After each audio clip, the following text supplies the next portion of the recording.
Good morning. Happy coffee talk. Today's the day. Most of the fitme team is flying or traveling into Washington State today. In fact, Coach Lauren is already here sleeping at my house.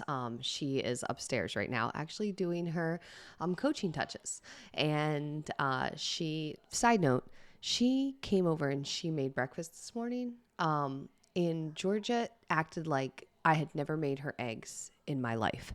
Coach Lauren's eggs are apparently 20 times better than mine, 20 times better than Nana's, 20 times better than her nanny Hannah. Like, Coach Lauren walks on water for Georgia because she pretended like eggs were the new thing that she's never experienced before. It was actually pretty funny because she's been rejecting eggs forever.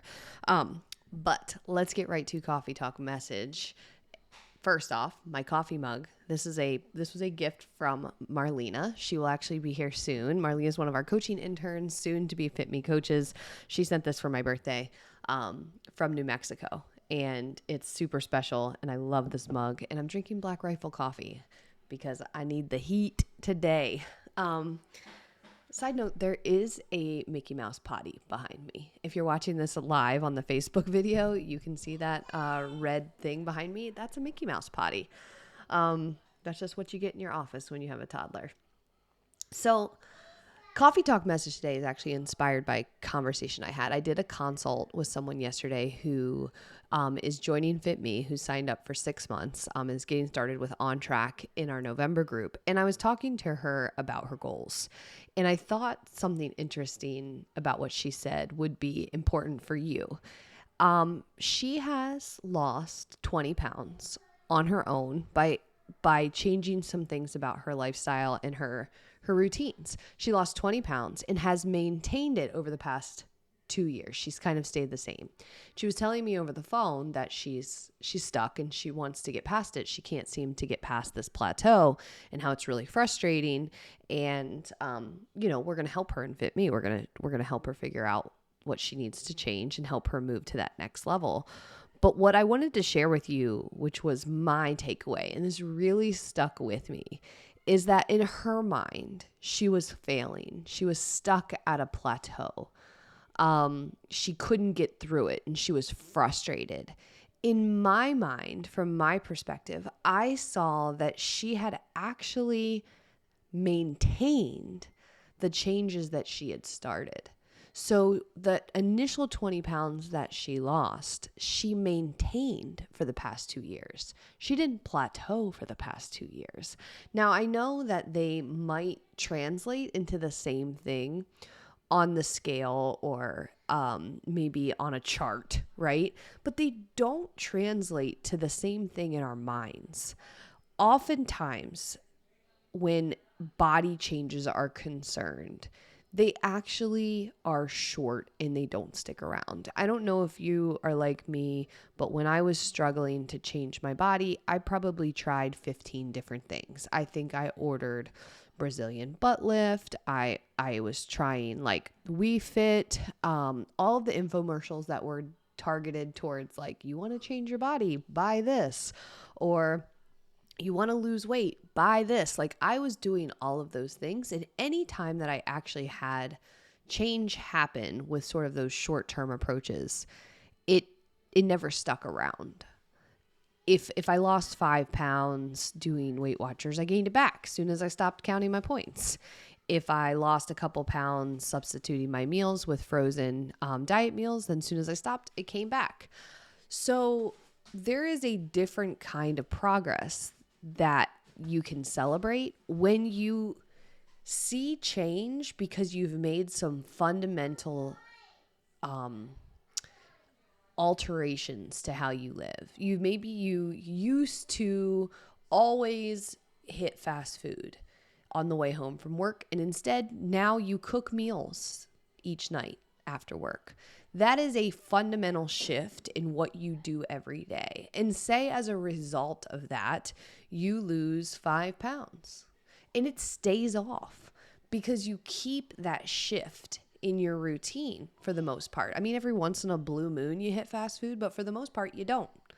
That has shifted, and now the change that your body does as a result of the change in what you do, sticks around. It's not like one of those gimmick approaches where you're like, let me just try this thing real quick and see if it works. Like if I wrap my body and I sweat off 5 to 10 pounds, like, yay, I did it, but then it just comes right back. It's not actually real.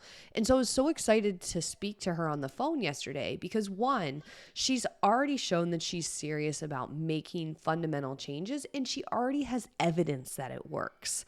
Like this experience where she added in exercise into her life and saw 20 pounds of weight loss and kept that routine in and then kept it, even though in her mind she considered a plateau and she felt frustrated, she actually maintained her progress because she kept the thing that she changed as a part of her life. And so that made me super excited because I was like, hey, you understand this. I can show you the other changes that you need to make. I can show you what else you're going to want to change in your routine, things that are doable, things you can stick to, so that when you lose 5, 10, 15, 20 more pounds, if that's what you want, then it's going to change. It's going to stay. It won't be like I plateaued. It'll be like, I'm just maintaining this because this is my life. And even though my body's changed, what's actually changed is what I do, what my routines are. And that's what makes it maintainable. That's what makes it sustainable. And so whenever you're thinking about trying something, you can ask yourself the question, is this something that I could consider doing in the long run? If the answer is no, then toss it out. Not because it's inherently bad, but because for you as an individual, it is not sustainable. This comes up all the time with like low carb approaches or fasting or feeding windows or meal replacements where it's like, is this a good plan for me? I can't really tell you one way or the other if it's a good plan for you. My question to you is, do you see yourself doing this for years and years? If the answer is yes, then we can ask more questions. Like if you see yourself eating low carb for, the next decade, well, then it might not be the worst strategy for you if it's easy to understand and you implement it and it works for you and you have good energy and you like it. Like it's a way to reduce calories, but it's not necessarily the quick fix. It's simply a strategy. But it's irrelevant if it's not going to be something that you plan to stick to.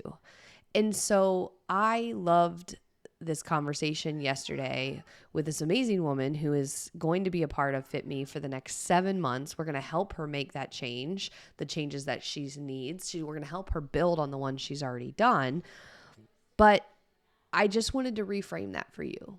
If you've seen progress because you've made some fundamental shifts in your daily routine and you consider yourself plateaued, I want you to replace the word plateau with the word sustainable. You made sustainable changes and you've maintained those changes, and that's amazing. Even if it's been a year or multiple years, you need to celebrate that.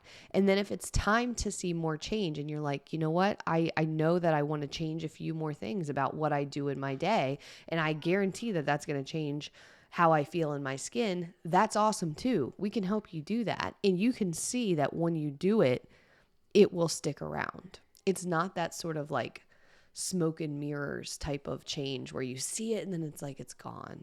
You like get on the scale and then it's back. You get the pants on for your vacay and then you have to never see them again. Not only does that not work, but it doesn't feel good. So that's my coffee talk message for this morning.